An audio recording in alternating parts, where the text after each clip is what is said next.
congratulate you on an incredible first season in MLS. Newcomer of the year. You already beat Messi for a trophy. You did. I mean, Newcomer of the year. I'm he was happy. also up for it. I'm happy, but I know I could do way better than what I did last year. But as about the first season in a different league, I think I did okay, and I cannot say I'm unhappy about my last season, but I know I can do better. I mean, you were scoring goals at an incredible rate, and it feels like, you know, had you not had some injury issues, you more than likely would have ran away with that golden boot. Do you kind of feel it's like the injuries, it's the penalty that I didn't have the PKs. no PKs? No PKs Real at all. goals.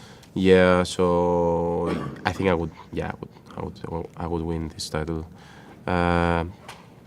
To be honest, I was a bit sad 2 months ago that I didn't win the title, the Golden Boot, but it lasted for 1-2 days.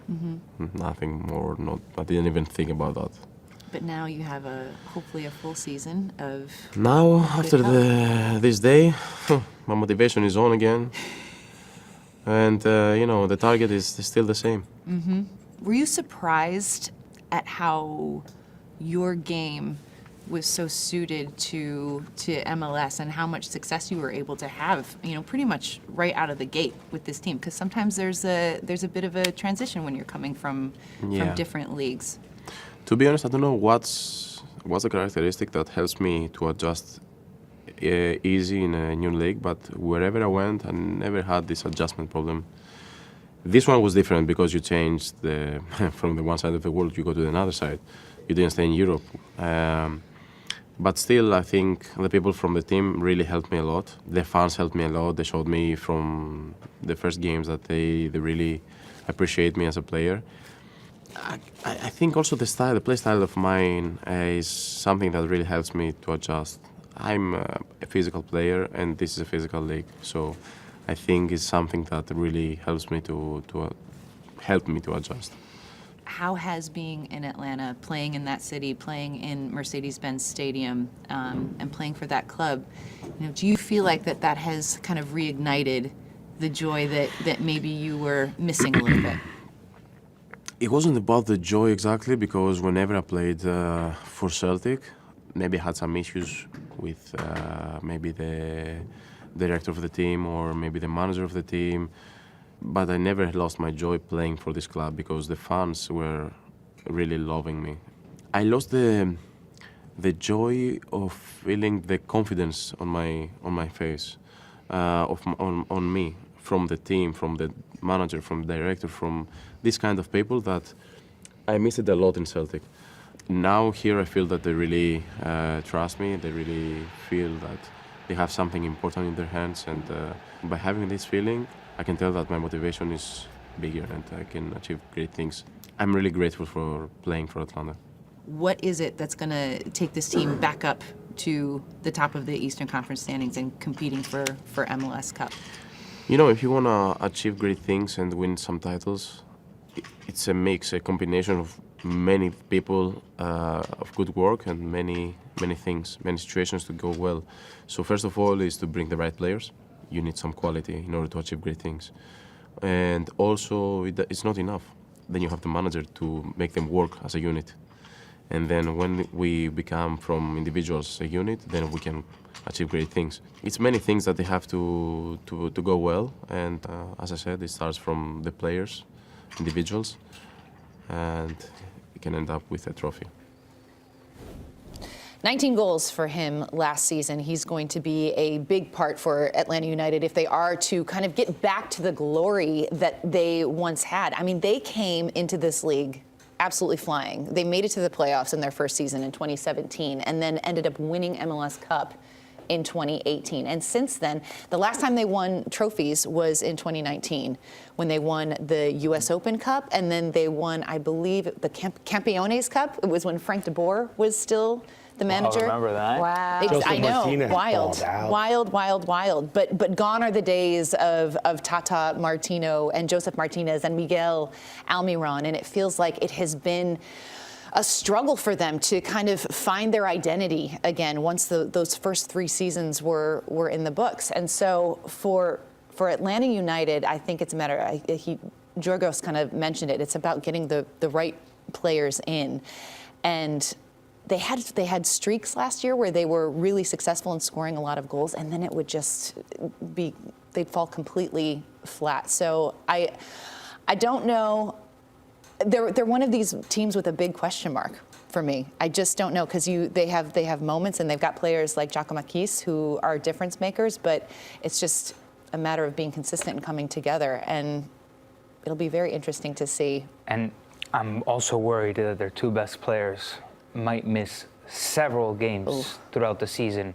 Thiago Almada, he put Argentina, the U23s, on their back less than a week ago to qualify them to the Olympics 2024. Yeah.